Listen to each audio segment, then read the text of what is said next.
Welcome po sa unang bahagi ng atin pong programang Catechism of the Catholic Church. Ito pa rin po si Father Raymond at kayo pa rin po ay nakatutok sa ating himpilan, ang Radyo Maria, bringing Christ into your home. And we continue our topic, our unbelief, questions and answers, a sort of summary. At ito po ay sisimulan po natin sa pamamagitan ng Catechism for Filipino Catholics number 207. At ito po ang mga nababanggit. How is faith hindered by one-sided practices? Exaggerated stress on one dimension of the faith tends to misrepresent that very dimension and ignore the others. If faith is reduced only, first, to doctrine, an intensive prayerless dogmatism, out of touch with real life, often results. 2. An activist thrust for justice, faith can become an ideological, unjust pursuit of one's own ends. Third, prayers, devotions, and church-going. Faith becomes a substitute for real, practical Christian charity. Dito po ay ipinapakilala po sa atin na isa pong katotohanan sa atin pong mga mananampalataya at sa atin pong simbahan, ang one-sided practices, kung ito po ay pumapatungkol sa pananampalataya. Kapag sinasabi po nating one-sided practices, ay nauuwi po sa mga extreme parts of the different dimensions of the faith. Ibig pong sabihin, ang atin pong pananampalataya ay meron pong iba't ibang dimensyon, iba't ibang pagpapahayag, iba't ibang mukha, para nang sa gayoy makatugon ito sa iba't ibang larangan at pangangailangan ng buhay ng isang tao. Naandyan po yung doctrines, naandyan po yung social action, at naandyan po of course yung prayer and or worship.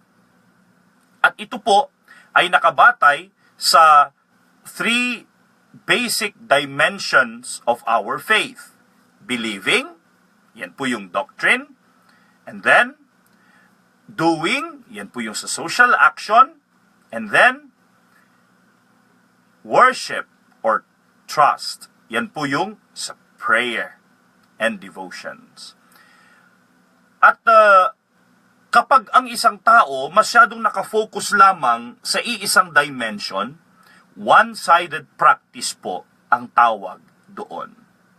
At kapag ito po ang nangyari, you tend to forget the other dimensions, and forgetting other dimensions would also misrepresent your very dimension. Which means, hindi po kasi mapaghihiwalay ang tatlo. Kapag isa lamang ang side ng practice mo, nasa ng dalawa?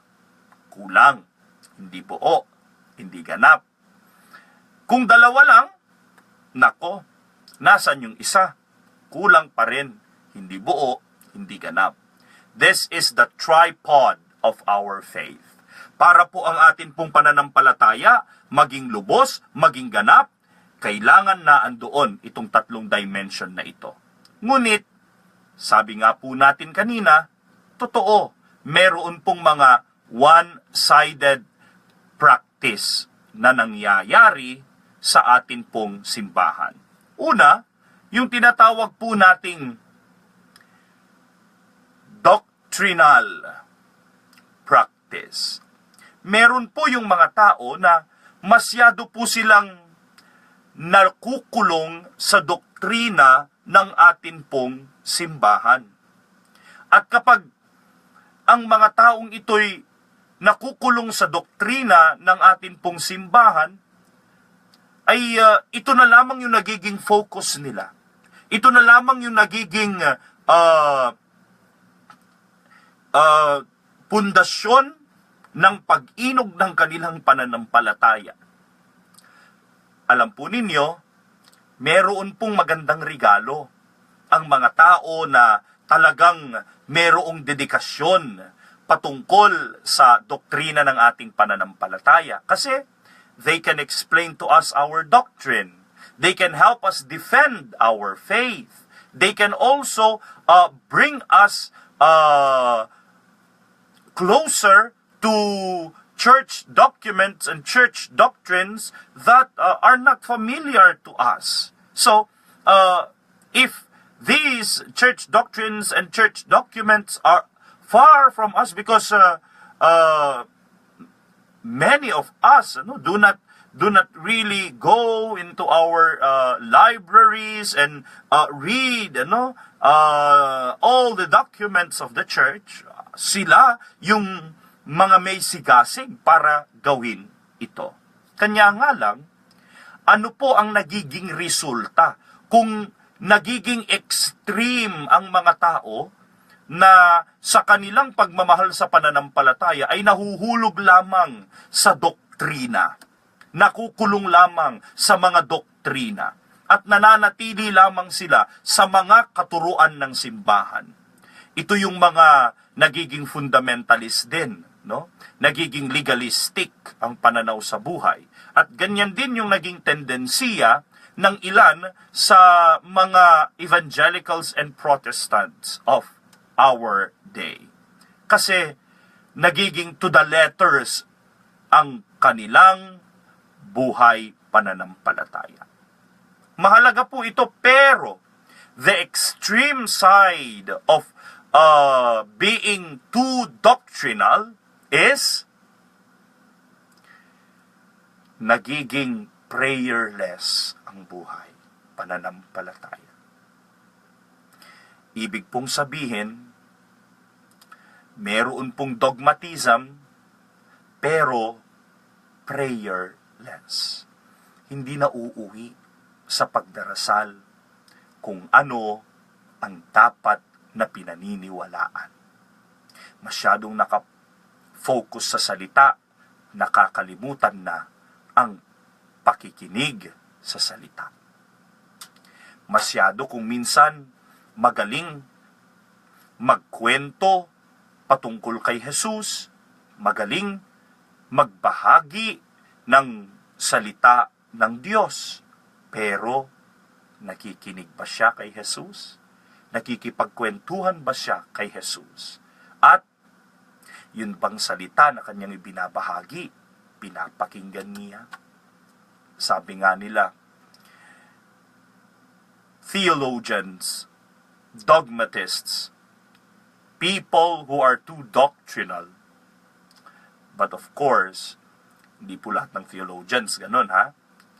Ay may tendency to talk about Jesus in the most eloquent manner. But the question is, do they talk to Jesus? That is the tendency. Some would forget to talk to the Lord and pray to God. At ang isa pong tendency din, dahil nakakulong sila sa mga salita na nakatatak sa Biblia at sa mga dokumento ng atin pong simbahan, at ang mga pag-aaral patungkol sa salita ng Diyos, at gayon din mga pagninilay patungkol sa mga pananampalataya o sinasampalatayanan ng ating simbahan, they tend to be out of touch with the real life. Hindi na po napapansin yung mga walang makain, yung mga walang matirhan, Hindi na po napapansin yung mga walang maisuot, walang mga boses sa lipunan, yung mga naaapi, nagdurusa. Dahil ang nangyayari, nakakulong na lamang sila sa kanilang mga silid-aklatan. Mga minamahal na mga kapatid, it is a kind of a weak faith when a person tends to be dogmatist and too doctrinal. Kanya, may iba pang dimension na dapat nating pantay-pantay na isabuhay at ipahayag. Pangalawang dimension na nagiging one-sided ang practice ng ilan ay yung tinatawag po nating the fight for social justice. Meron pong mga activists na yung kanilang nagiging inspirasyon at motibasyon sa kanilang pakikibaka at pagtatanggol sa karapatan ng mga mahihirap, ng kalikasan, at gayon din po naman ng mga naaapi, ng mga nagdurusa, at ng mga may pangangailangan sa ating lipunan ay yung tinatawag pong justice, no? Katarungan. Ang mga meron pong passion for social action and for social justice, they are also gifts to the church. And we recognize the beautiful charitable acts, charitable institutions, and charitable causes that they give to the world through their faith in God. However, if it becomes too much, if it becomes too extreme, a person of activism tends to see faith as only an ideology. Kapag sinabi po nating ideology, isa lamang po itong prinsipyong pang-ideya, pangkaisipan, na nagiging pundasyon ng kanyang mga pinipili at desisyon bawat araw. And if it becomes an ideology, then wala siyang kaibahan sa socialism, communism, at yung iba pang mga isms na meron po bilang ideolohiya sa ating kapanahunan ngayon. At ito po'y tumatalo sa katotohanan na we as Christians do not believe in ideologies. We do not believe in an ideology. What do we believe?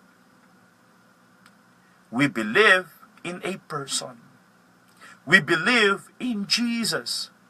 We believe in His life. We believe in how He lived His life. We believe in how He expressed His love and obedience to the Father. We believe how His great love and the immensity of it for us is that led Him to offer Himself to us on the cross and be glorified by His resurrection. Yun po yung pinaniniwalaan po natin. Hindi po ideolohiya. Sumusunod po tayo hindi sa isang ideolohiya. Sumusunod tayo sa isang persona. Sa isang nangunguna sa atin sa pagmamahal, pagkalinga, pagmamalasakit sa ating kapwa. Kanya nga, yung atin pong social justice is not driven by logical reasoning alone. Our social justice is not driven by the need to be just alone. Our social justice is driven by love, by charity, by compassion, by mercy, by care, by concern, which we see in Jesus as our ultimate example and model. Kanya, mga minamahal na mga kapatid sa atin pong pananampalataya. Yes, our fighters for social justice are gifts. But if they tend to be too activists, then their fight is not anymore based on faith, but on an ideology. For they relegate the Christian faith to an ideology, which defeats the very purpose of justice. Because to be just, we must also be just to God. We must also be God. We must also be just, rather, to Jesus. We must also be just to faith. For faith is not an ideology. It is more than that. For faith is our following of Jesus. At ang pangalawa ay bunga ng activism ay tinatawag po nating unjust pursuit of one's own ends. No? Ang walang katarungan, no, na paghahanap, no, para lamang sa pansariling kapakanan.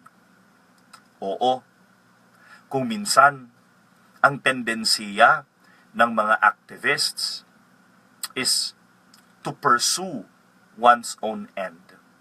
Yung sarili mong intention. Sometimes kasi, there is this wrong reason for some why they do social action and why they fight for social justice. It is not merely because they really want to help, but it is because they want to fulfill what they need. No? It is because they want to be sikat, no? Kilala, or they want to be applauded, no? They want to be lauded by people. So, sometimes, yung mga kumikilos at gumagawa sa mga ganitong mga uri ng paglilingkod, no? Dahil nga sa kanilang pagiging masyadong rara-rasismo ba, hindi naiiwasan na yung nafufulfill hindi naman talaga yung pangangailangan. Kumbaga, yun lang yung nagiging paraan, no? Para matugunan pala yung pansariling pangangailangan. Kanya nga, meron po tayong mga unjust foundation, no? Para sa ilan na masyadong aktibo sa kanilang social activism. Dahil ginagawa lamang pong pamamaraan ng pagtulong sa kapwa para mapakain ang sariling pangangailangan. So, ito po yung nagiging tendensiya din ng mga masyadong nakafocus lamang sa dimension na ito ng atin pong pananampalataya. Kanya nga, kailangan mo din na bigyan ng pundasyon ito through our social doctrines. At kailangan mo din naman itong dalhin sa pagdarasal mo para nang sa gayon maging buo, maging puro ang iyong ginagawa sa social action. Okay. At pangatlo, prayers, devotions, and church going. Dito po, masyado pong marami ang nahuhulog po sa atin dito. Naakala po natin ang buhay pananampalataya ay patungkol na lamang sa pagdarasal, patungkol na lamang sa mga debosyon, patungkol na lamang sa mga ritual practices, patungkol na lamang sa mga traditional religious piety, patungkol na lamang sa mga tinatawag po nating pagsisimba o pagtungo sa simbahan. Hindi po doon lamang na ipapahayag ang ating pananampalataya. I would like to emphasize that again.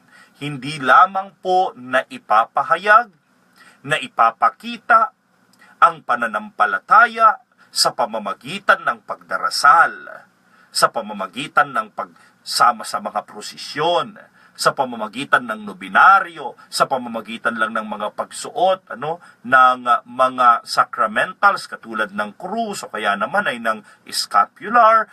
Hindi lamang ito limitado sa tinatawag po nating pagsisimba, pilgrimages, pagbisita sa Blessed Sacrament. Hindi lamang po doon natin maipapahayag ang ating pananampalataya. Though it is very foundational for our faith, to be expressed in prayers, to be expressed in devotions, to be expressed in filial pieties, to be expressed in traditional pious practices, to be expressed in attending the holy sacrifice of the Mass, to be expressed in so many other different ritual practices and devotions of the Church. Foundational po ito.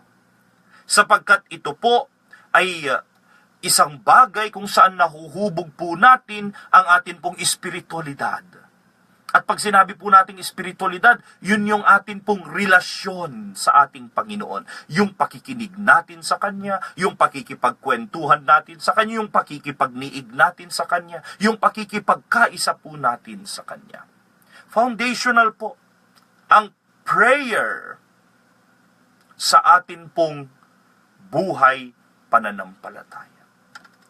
But the tendency for some is simply to limit themselves to prayers.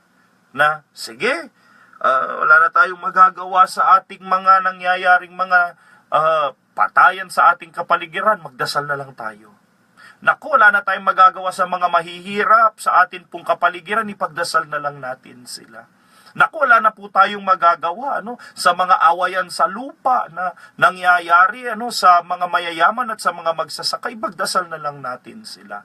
Naku, wala na po tayong magagawa sa mga injustices na nangyayari ng bunga ng pang-aapi ng mga nasa taas ng hagdanan ng lipunan, sa mga nasa laylayan ng ating lipunan, ipagdasal na lang natin sila. Sometimes this is the tendency.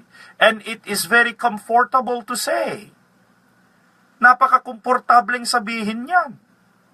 Na ipagdasal na lang natin, ipagmisa na lang natin, ipagnubina na lang natin, ipagsakripisyo na lamang natin.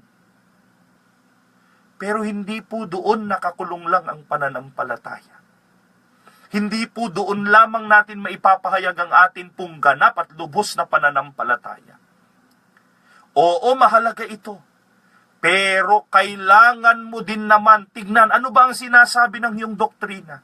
Na ang iyong doktrina sa salita ng Diyos sinasabi na paglingkuran mo ang iyong kapwa, gumawa ka ng mga konkretong mga bagay para sa kanila.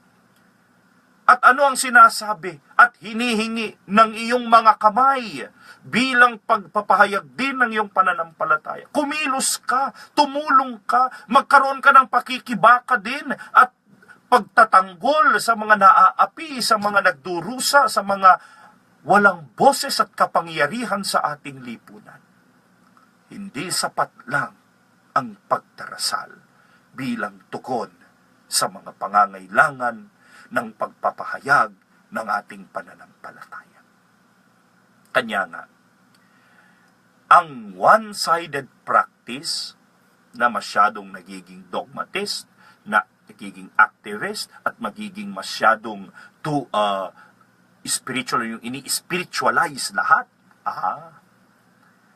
ay lahat ng tatlong ito pag naging extreme at naging one-sided lang, hindi nagiging buo, hindi nagiging ganap ang iyong pananampalataya.